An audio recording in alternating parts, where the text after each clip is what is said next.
Hello friends, मैं हूं Diksha. Welcome to ओजेन अकेडमी। आज हम स्टार्ट करेंगे चैप्टर नंबर 16। हमने सीडीपी की सीरीज़ स्टार्ट की हुई थी, तो आज हम स्टार्ट करेंगे चैप्टर नंबर 16 जिसका नाम है थिंकिंग, यानी कि चिंतन। ठीक है, अब देखिए चिंतन के बारे में, थिंकिंग के बारे में वुडवर्थ ने क्या कहा। वुडवर्थ ने ये कहा कि चिंतन क्या है। चिंतन एक समस्या का समाधान खोजने के लिए मानसिक अन्वेषण करना है। ठीक है, मतलब मेंटल एक्सप्लोरेशन है। अगर किसी भी प्रॉब्लम का सॉल्यूशन फाइंड आउट करना है, मेंटल एक्सप्लोरेशन। ठीक है, अब देखिए थिंकिंग के टूल्स क्या हैं, मतलब चिंतन के साधन क्या क्या हैं। ठीक है, तो चिंतन के साधन है हमारे पास इमेज। तो थिंकिंग के टूल्स क्या क्या हैं। चिंतन के साधन है इमेज यानी कि प्रतिमा, कॉन्सेप्ट संप्रत्यय, सिंबल प्लस साइन यानी कि प्रतीक प्लस चिन्ह, और लैंग्वेज यानी कि भाषा। अब आते हैं थिंकिंग के टाइप्स। ठीक है, अब देखिए थिंकिंग के टाइप्स आते हैं ऑटिस्टिक थिंकिंग और रियलिस्टिक थिंकिंग। ठीक है, ऐसे बहुत सारे टाइप है। देखिए ऑटिस्टिक थिंकिंग होती है सवलीन चिंतन। ठीक है, अब देखिए ऑटिस्टिक थिंकिंग क्या होता है। इसमें क्या होगा, बच्चा जो है वो सपनों की दुनिया में रहेगा। It is in the form of dream and expression and it leads to withdrawal from reality. तो रियलिटी से दूर रहेगा बच्चा। एंड सोशल आइसोलेशन मतलब समाज से भी दूर रहेगा। फिर आती है रियलिस्टिक थिंकिंग यानी कि यथार्थवादी चिंतन।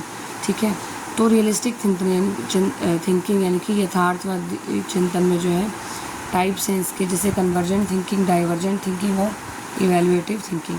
कन्वर्जेंट थिंकिंग होती है अभिसारी चिंतन। ठीक है, इसको डिडक्टिव थिंकिंग भी बोलते हैं, डिडक्टिव थिंकिंग। ठीक है, ये फैक्ट्स पे बेस्ड है, facts based and rule regulating thinking है। और ये क्लोज्ड एंडेड थिंकिंग है, वन स्टेप सॉल्यूशन थिंकिंग है। ठीक है, और डाइवर्जेंट थिंकिंग जो अपसारी चिंतन होता है वो लेटरल थिंकिंग यानी कि पार्श्विक चिंतन होता है। मल्टीपल थिंकिंग यानी कि बहुविध चिंतन होता है। ये ओपन एंडेड थिंकिंग। ठीक है, इसमें देखिए इसमें खुली सोच के व्यक्ति आते हैं। डाइवर्जेंट थिंकिंग ये फैक्ट्स बेस्ड है, क्लोज एंडेड थिंकिंग है। Out of the box thinking है। डाइवर्जेंट थिंकिंग क्या है, out of the box thinking यानी कि किताबों से बाहर का चिंतन है। Brainstorming thinking, exploration related thinking. ठीक है, थर्ड पार्ट है इसका इवैल्यूएटिव थिंकिंग यानी कि आलोचनात्मक चिंतन, आलोचनात्मक चिंतन। अब इवैल्यूएटिव थिंकिंग में क्या होता है, इस प्रकार के चिंतन में व्यक्ति किसी निष्कर्ष पर पहुंचने से पहले उस स्थिति के गुण व अवगुण समझता है, फिर निर्णय लेता है उसके आधार पर। इवैल्यूएटिव थिंकिंग में क्या होता है, व्यक्ति किसी भी निष्कर्ष पर, कंक्लूजन पर पहुंचने से पहले उस स्थिति के गुण व एडवांटेज और डिसएडवांटेज समझता है, फिर निर्णय लेता है, फिर कंक्लूजन पे पहुंचता है। थर्ड है ए बी हो गए। उसके बाद सी है परसेप्चुअल थिंकिंग यानी कि प्रत्यक्षात्मक चिंतन। ये मूर्त चिंतन होता है, कंक्रीट थिंकिंग। ठीक है, मूर्त वस्तुओं को देख के, ठीक है, उस प्रकार का चिंतन।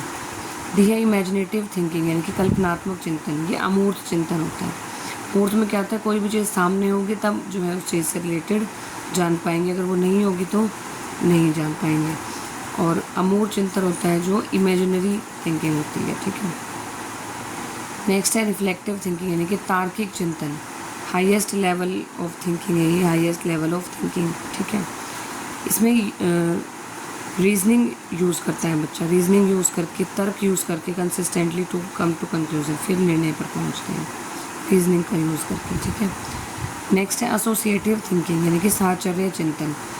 साहचर्य चिंतन क्या होता है, अपेक्षाकृत अनियंत्रित संज्ञानात्मक गतिविधि जिसमें मन जो है एक दूसरे के साथ संबंधों के आधार पर, एसोसिएटिव मतलब साहचर्य मतलब संबंध के आधार पर तत्वों के बीच विशिष्ट दिशा के बिना भटकता है। ठीक है, इसमें जो मन है वो भटकता है एक दूसरे के साथ उनके संबंध के आधार पर तत्वों के बीच विशिष्ट दिशा के बिना भटकता है।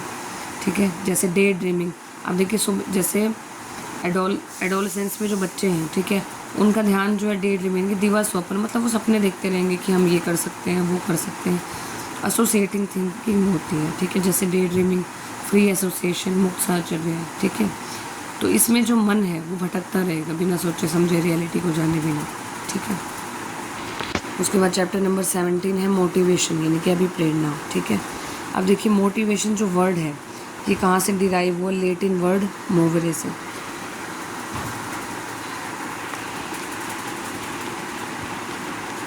लैटिन वर्ड मूवरे से यानी कि मोटम से, जिसका मतलब है मूव यानी कि हिलना, जिसका मतलब, तो मोटिवेशन वर्ड जो है मूवरे यानी कि मोटम से निकला है, जिसका मतलब है टू मूव यानी कि हिलना।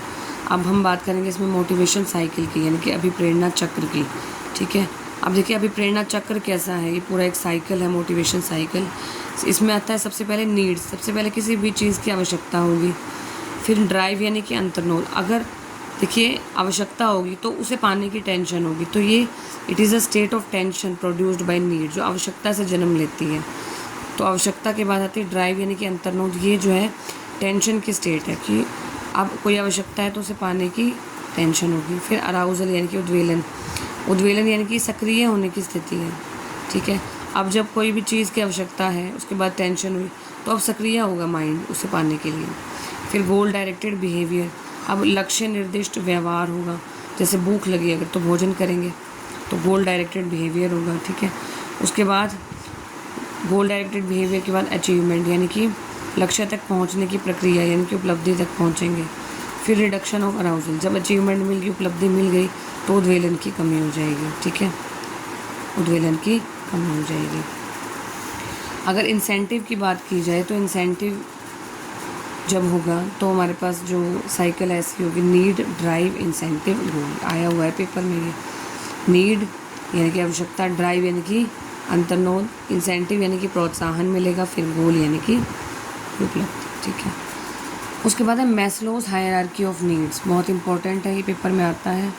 मैस्लोज हायरार्की ऑफ नीड्स, ठीक है, नीड्स की हायरार्की पदानुक्रम किसने दिया था? मैस्लो ने। ठीक है, पहला है फिजियोलॉजिकल नीड्स यानी कि शरीर क्रियात्मक आवश्यकता, यानी कि देखिए सबसे पहले आती है बायोलॉजिकल नीड्स जैसे कि भूख प्यास आराम।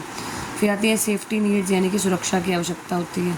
फिर बिलोंगिंगनेस नीड्स यानी कि आत्मीयता की आवश्यकता, यानी कि फ्रेंडशिप और फैमिली बॉन्ड की नीड होगी, आवश्यकता होगी। फिर एस्टीम नीड्स यानी कि सम्मान की आवश्यकता होगी। फिर सेल्फ एक्चुअलाइजेशन नीड्स यानी कि आत्मसिद्धि की आवश्यकता होगी, ये हाईएस्ट नीड है, आत्मसिद्धि की अवस्था में पहुंच जाएगा इंसान। फिर है मोटिवेशन के टाइप्स। ठीक है, मोटिवेशन के टाइप्स है इंट्रिंसिक मोटिवेशन और एक्सट्रिंसिक मोटिवेशन। इंट्रिंसिक मोटिवेशन होती है आंतरिक अभिप्रेरणा। ठीक है, आंतरिक अभिप्रेरणा में इसमें बालक किसी कार्य को स्वयं की इच्छा से करता है। इंट्रिंसिक में स्वयं की इच्छा से करेगा बालक, जैसे भूख प्यास और नींद, तो ये अंदर से ही आएंगी ना।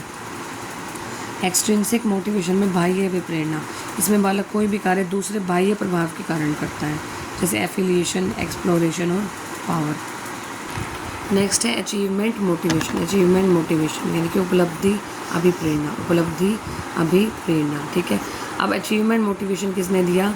मैक्लीलैंड और एटकिंसन ने, मैक्लीलैंड और एटकिंसन ने दिया। अब देखिए मैक्लीलैंड ने बिलीव किया कि persons core belief and attitude determine is achievement. ठीक है, तो मैक्लीलैंड ये मानता है कि जो किसी भी इंसान के जो बिलीफ है और जो एटीट्यूड है उसका, वो ही उसके अचीवमेंट, उसकी उपलब्धि निश्चित करते हैं। ठीक है, फिर आते हैं मोटिवेशन के टाइप्स क्या क्या हैं। मोटिवेशन के टाइप्स क्या क्या हैं? ठीक है, तो थ्योरीज़ की बात करेंगे, मोटिवेशन की थ्योरीज़ की बात करेंगे। सबसे पहले आती है ड्राइव रिडक्शन थ्योरी यानी कि चालक न्यूनता का सिद्धांत। ये किसने दिया? CL हल ने दिया। किसने दिया? CL हल ने दिया चालक न्यूनता का सिद्धांत। उसके बाद आती है Maslow's hierarchy of needs theory. इसमें आता है आवश्यकता पदानुक्रम सिद्धांत, बहुत इंपॉर्टेंट है। इसमें आएगा कौन सी थ्योरी किसने दिया, आया हुआ है पेपर में। तो पहले ड्राइव रिडक्शन थ्योरी यानी कि चालक न्यूनता का सिद्धांत दिया CL हल ने।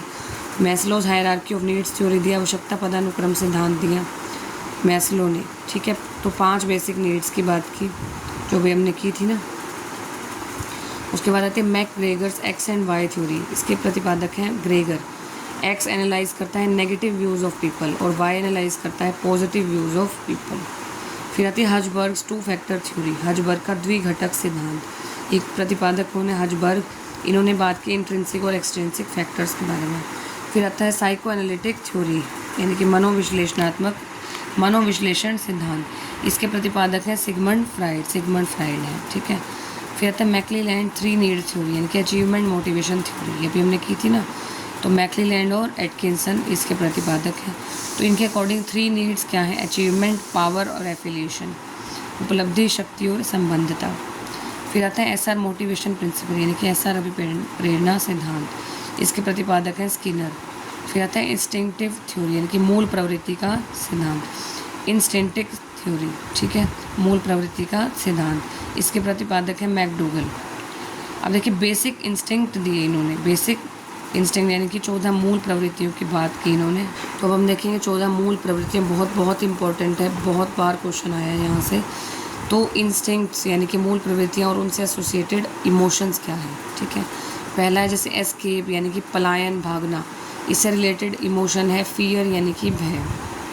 कॉम्बैट यानी कि युद्ध प्रियता, इंस्टिंक्ट है, मूल प्रवृत्ति है, इसका इमोशन है एंगर यानी कि क्रोध। पेरेंटल यानी कि शिशु रक्षा, इसका इमोशन है टेंडर इमोशन यानी कि वात्सल्य।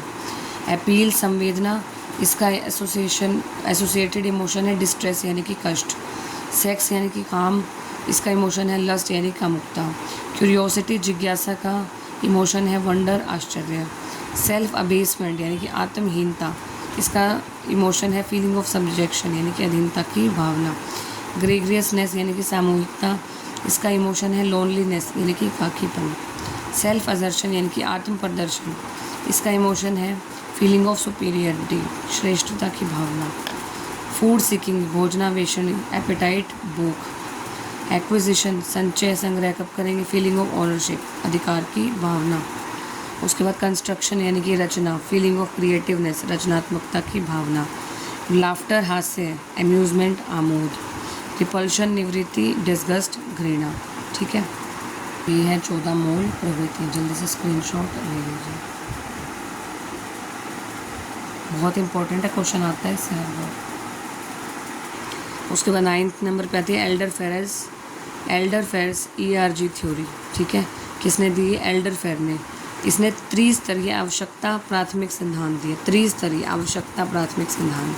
तो ERG स्टैंड्स फॉर ई का मतलब है एक्सिस्टेंस यानी कि अस्तित्व, R का मतलब है रिलेटेडनेस यानी कि संबद्धता, G का मतलब है ग्रोथ नीड्स यानी कि विकास आवश्यकताएं, ठीक है। तो ये थे आपके चैप्टर नंबर 16 और 17। आई होप आपको समझ आ गया होगा।